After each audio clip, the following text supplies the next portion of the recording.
Broadcasting from Salisbury University campus, this is WSDL Ocean City, NPR News Talk 90.7. Putting Delmarva first. Stay tuned for Delmarva Today with your host, Don Rush.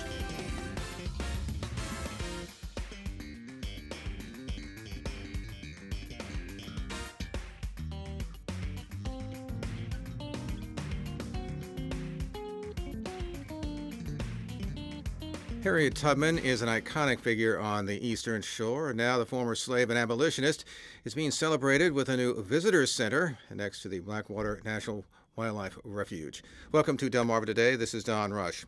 Harriet Tubman was born in slavery sometime around 1822. In Dorchester County, she suffered a traumatic head injury from a beating she received at the hands of an irate slave owner. In 1849, she eventually escaped to Philadelphia. She subsequently went back to Maryland to rescue her family and eventually led dozens of other slaves to freedom. She was nicknamed Moses and brought out as many as 70 slaves, including some of her family, as a conductor on the Underground Railroad. She eventually worked for the Union Army during the Civil War, and in later years she became involved with the women's suffrage movement. She died in 1913. By phone this morning, we have Kate Larson. She is author of Bound for the Promised Land, Portrait of an American Hero. Also, Tina Wyatt. She is a descendant of Harriet Tubman. And also Dana Patera, who is the manager of the Maryland State Park for the Tubman exhibit. And I appreciate you all joining us this morning. So I want to start really with Kate. And give me a sense about the importance that Tubman had when it comes to her own revelation of having to escape from slavery, but then having escaped, constantly returning to bring other slaves out. I think that we can't underestimate how courageous and important it was that Tubman actually did that.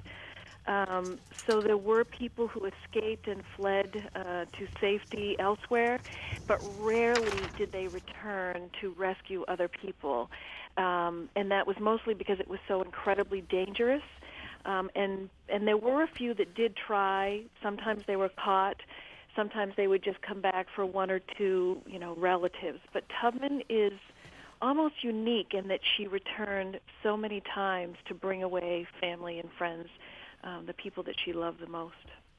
Why was it, do you think, that she had that kind of passion to risk her own life, obviously, by coming back? Well, she said herself that once she reached freedom in Philadelphia, freedom felt sort of hollow because everyone she loved was still back in Maryland and enslaved. So that was what drove her to try to rescue her family and friends. But there's something about Tubman, and I guess that's the elusiveness of trying to understand her, that she did go back, and so few people did that. So what was it about her that made her different?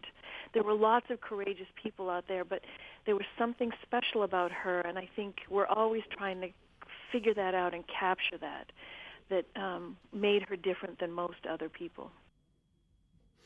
Did she indicate in her writings or in her, not writings, but it's certainly what she said, why she had this passion? Were there some rational reasons why, or was there something emotive, something that this came from her gut? I think it came from her gut, and it was this incredible passion for freedom. And frankly, she had conducted a war against slavery probably her whole life, even as a child. And this was just one more manifestation of her war on slavery, was to go back and battle that institution and the people who kept it going. And by doing that, she could rescue her family and friends. Now, by the way, she, as I indicated a moment ago, she was the recipient of this head wound that seemed to traumatically create certainly not only problems in terms of her health, but also seemed to be connected to her visions, her religious beliefs. What happened there? She received a horrific head wound that almost killed her when she was a young teenager. A weight from a dry goods store scale was thrown at her by an overseer who was intending to hit somebody else. And it cracked her skull, and she almost died from that. As a result, she ended up with an epileptic condition of some sort. She had deep faith. She was deeply spiritual. And after this injury, the seizures that she had created just situations that were not clear to her, and she didn't understand. She heard voices. She heard music. She felt that God spoke to her, and it gave her strength. And her connection to God was very real to her, and who are we to say that it wasn't true? Because, gosh, she really was protected, and God guided her as far as she was concerned, and that strong faith helped her through the darkest moments of her life, and certainly during her rescue missions. Now, what was her connection then with her family? We indicated a moment ago that she came back to rescue some of them, but her husband, not so much. What were those connections? So her husband was a free man born to a free family, and he did not want to leave his home. I think that's a basic story. We have to understand that and accept that. But Tubman's family was enslaved, and that was a very different situation for her. They were at risk to be sold, and for Upper South enslaved people to be sold to the Deep South was basically a death sentence. So she felt this urgency to rescue her family as quickly as possible. But she had to forget about John Tubman, her husband, because he was creating a new life with a free wife, in Dorchester County, Maryland, without her. Now, one of the remarkable things is that she could not read, and yet she was able to remember not only how to get from one place to another, but also then communicate that to others. How did she do that? She was brilliant. She was a genius. We have to think of genius in a different way rather than someone who was lettered that could read and write. She had a remarkable brilliance about her, and she could read the landscape. She could, she definitely understood the stars and how to map and guide herself by the stars. But there are many features on landscapes that she had learned growing up, and she used those to her advantage, and she could remember everything. So she just used that great mind of hers to find her way back and forth. And when she was in a situation that was unfamiliar to her, she just had this great ability to navigate out of really bad, scary situations. She was just a genius. So when she moves north, of course, she becomes part of the abolitionist movement. How did she relate to the other figures in that movement, for Douglass, for example, or even John Brown? How did she relate to them? How did that fit in?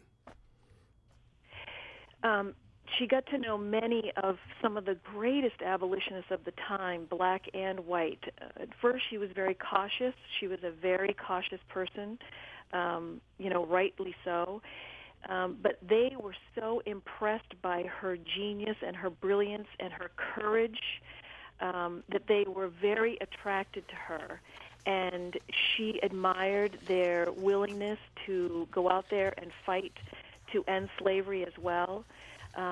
And with a man like John Brown, she almost could not believe that this man was willing to give up his life to end slavery.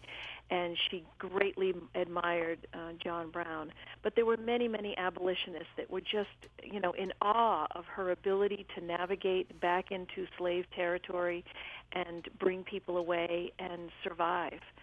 So there were many, many admirers of hers. By the way, what is her connection in terms of John Brown? I mean, I get the sense like she certainly was sympathetic, may have been semi-involved with the ideas about an uprising. How much do we know? He met her in 1858 when she was living in Canada. He had been told to get in touch with her because she had this ability to navigate across quote-unquote enemy territory, and that she could help recruit people to be part of his provisional army to attack in the South. So that was a very real relationship. We don't know too much about it. We do know that he admired her greatly, and he called her General Tubman. and he felt that she was as great as any military leader that he had ever known or met. So they had a very strong bond, and she was supposed to be with him when he conducted his raid on Harper's Ferry, but she was apparently sick in New Bedford, Massachusetts at the time and did not join him, which is a good thing because she probably would have been captured and killed. Did she see, as far as we know, did she see armed uprising, armed conflict, obviously prior to the Civil War, as an avenue? It sounds like she certainly thought about it in those terms. Yeah, absolutely. I think she understood that there was no way that slavery was going to die on its own, that it had to be ended with force.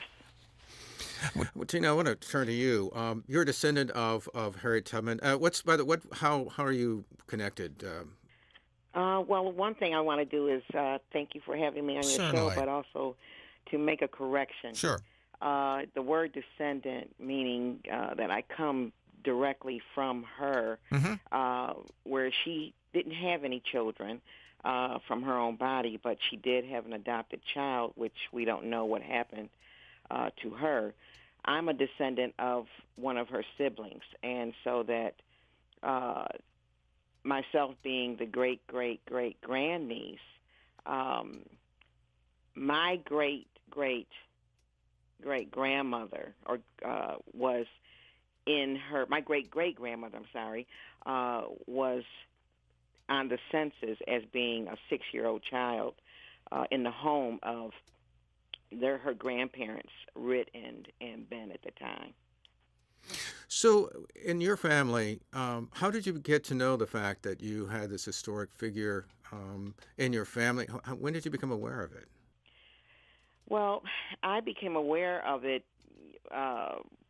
It was always there, and my mother, who was a member of the AME Zion Church. My mother comes from Auburn, and so do all the pretty much all the other relatives in her line. My maternal line lived in Auburn at one time.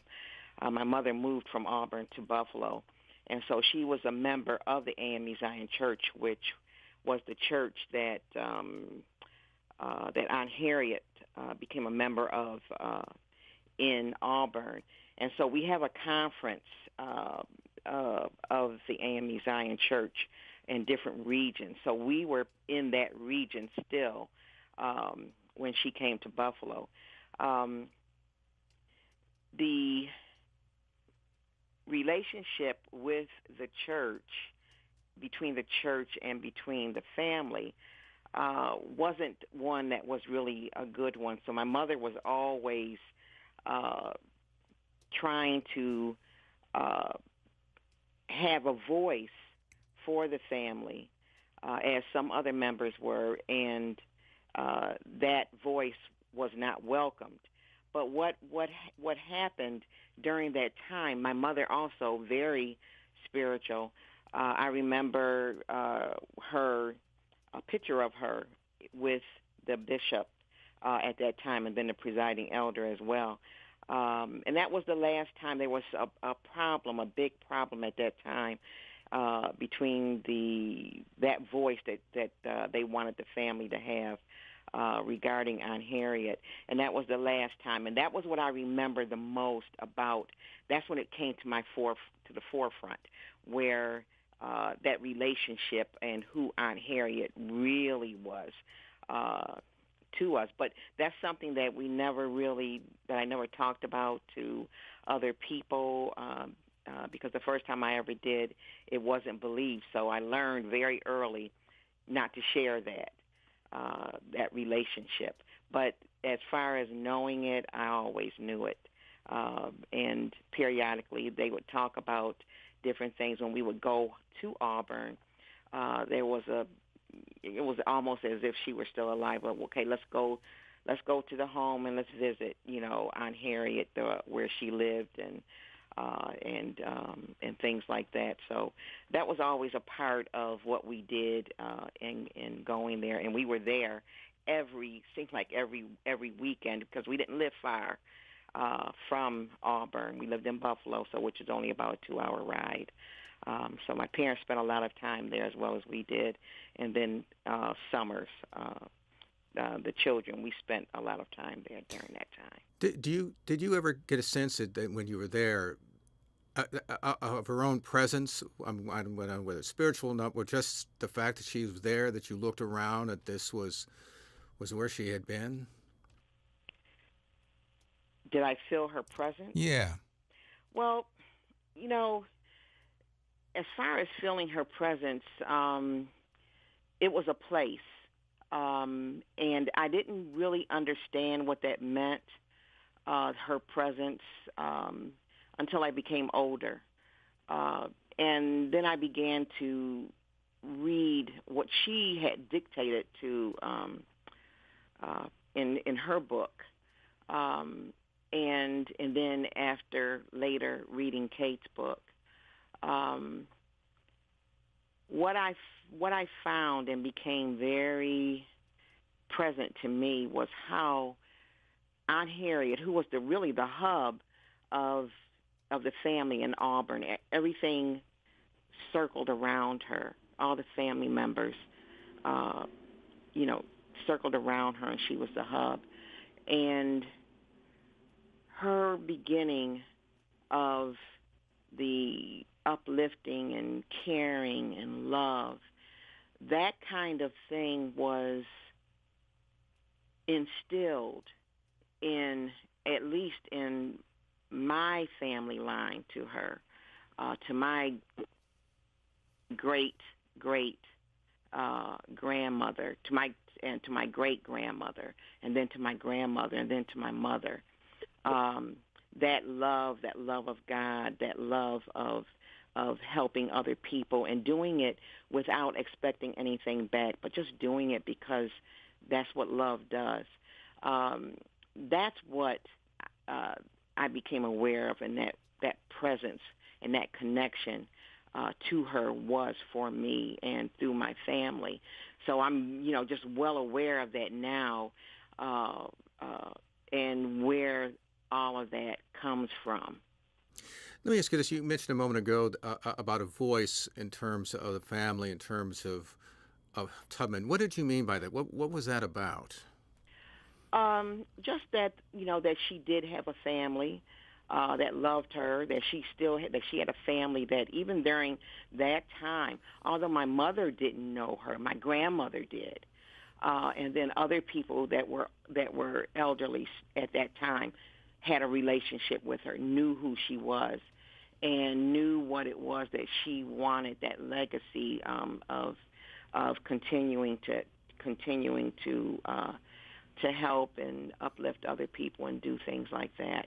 So that's what I mean, and recognizing that, okay, the family is here, that she still has a connection through family.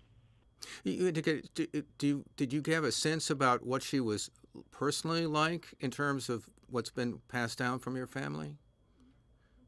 What was she like? She was a woman of integrity, strength, courage, all those, the words that people would use about her. But, most of all, she was a woman of great faith and love. I know that in today's world that God is not important in a lot of people's lives, but for her, and it's not politically correct, but for her, God was important, and it was what she believed, and she believed in that love that he had. It didn't matter to her about other people and what they believed, but it was what God meant to her and was telling her to do. And through her, she was able to show the love of God that God has for all people. And she was able to bring that out and just shower other people with that love and helping them. And she continued to do so. And I saw that same thing in my grandmother. And in my own mother. My mother was a very sweet woman, but and she was also a very selfless woman, helping people and things like that. But She could also be a fierce woman if it was something that she truly believed in and felt that that someone was trying to hurt someone else, and that she would stand up for that and do what she could. Also, a spiritual woman, wanting the love of God to be shown through her and on to other people. As a matter of fact, on that note, turn to Kate for a moment, because she was very outspoken, and at one point, I guess it was during the Civil War, she was a very sharp critic of Lincoln in the sense that she wrote before the Emancipation Proclamation. It says, Master Lincoln, he's a great man, and I'm a poor Negro, but the Negro can tell Master Lincoln how to save the money and the young men. He can do it by setting the Negro free. Was she always this outspoken, even to her allies? Right, right. She was very demanding. She was on point. She never lost her focus. She was not going to compromise at all. She was very politically savvy, and when she spoke and when she said things like that, people listened to her. And that's sort of a remarkable thing. This formerly enslaved, little petite, disabled woman with no education could hold the attention of some of the greatest minds of the day. And, she called on them to take action and demanded that they act, and they did. Dana Patera, I want to turn to you. You're the Maryland State Park manager here of the Underground Railroad. Tell us a little bit about the exhibit, because as I understand it, it's not really a museum, but it's an exhibit. It's a center. Tell me a little bit about conceptually what it's about. Correct, Don. When visitors arrive at the center, they can become inspired and learn more about her formative years in the Choptank River region. They can learn that Tubman was a conductor of the Underground Railroad, and the Underground Railroad actually brought her to national prominence. And they can also become inspired by her work as a freedom fighter, leader, liberator, and humanitarian. So was there something like 4 buildings? As I understand, a set of buildings. How do those connect? The design concept for the park on the 17 acres in Church Creek is the view north, and the exhibit building and the administration building are situated on a south to north access, and you enter into the state park on the southern end, and everything is based on this northward migration, exhibiting the idea that an enslaved person is bettering their circumstances by moving north. So the exhibit building itself is divided up into 4 pavilions, and the first pavilion is sided in cedar, which, as we all know, is very common on the Eastern Shore. And this first pavilion represents the present day. It has the museum store, the lobby, the restrooms, and the classroom. And then as you progress north, you enter into 3 pavilions that are sided in zinc. And this represents stepping back into Tubman's world. So you enter in to the southern end of the exhibit space in the zinc-sided pavilions, and it is dark and it is closed in. The hallways are sided with reclaimed barnwood that was locally sourced on the Eastern Shore. And as you make your way north through the exhibits, more natural light is allowed to filter in, and the ceiling is a little bit higher, and you just have this overall sense of uplifting and more positive feeling. So, is there what kinds of exhibits then are there? I mean, in terms of, I understand there's disguises, there's that she used sculpture and so on. What about those individual things? The immersive the exhibits are very immersive and evocative. The first one that you encounter is basically an egg-shaped theater with a ceiling-mounted projector that displays images, historical images, and landscape images, and you hear song on the walls around you. And this really sets the stage for what you're about to experience through the rest of the exhibits. Because we don't have many architectural remains or structural remains from Tubman's time, we have our most important interpretive tool by far is the landscape itself. So we really want to emphasize the connection to Tubman's story to this landscape. And the Choptank River region, especially where we're located, is largely reminiscent of what it looked like during Tubman's time, even down to the land uses. The agricultural land is still in agriculture. The forests are still in timber. The marshlands are still in marshland, and even down to the main transportation routes were very similar to the transportation routes used during Tubman's time. And this really creates an important connection to people. A sense of place creates a very important connection. And that's really what we're going for here in this first exhibit area, is connecting people to these places that were so significant to Tubman's life. We have a number of three-dimensional reconstructed scenes that show important themes to Tubman in this first pavilion, the things that influenced her and really made the values of faith, family, community, and freedom extremely important to Tubman and shaped her into becoming the successful conductor on the Underground Railroad that she eventually became. Beyond that, we look at a turning point in her life in 1849 when she did decide to leave from Poplar Neck. And again, we use a three-dimensional reconstructed scene there of her at the gate, closing it behind Dr. Anthony Thompson. And she is singing the goodbye song. And this is to alert her friends and family to the fact that she is leaving.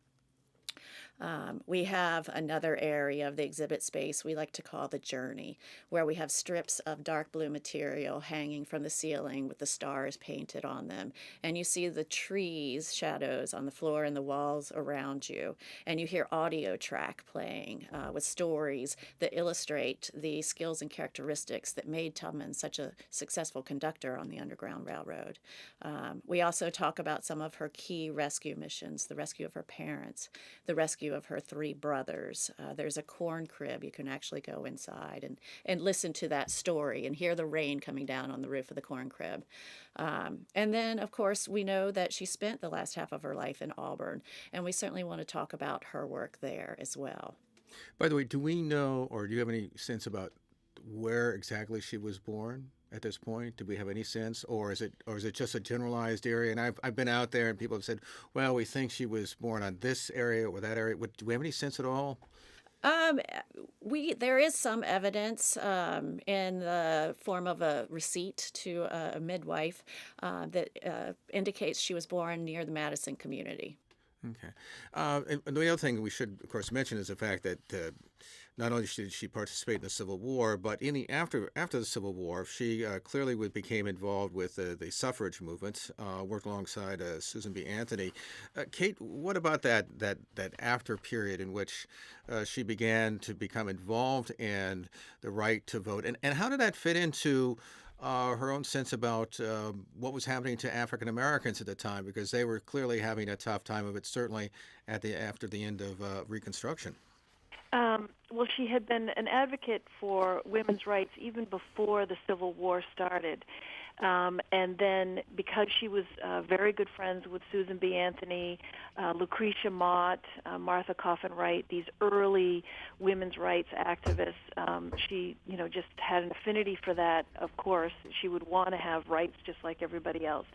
But she also was a civil rights activist as well. She had the double burden of being an African American and a woman and denied all those rights.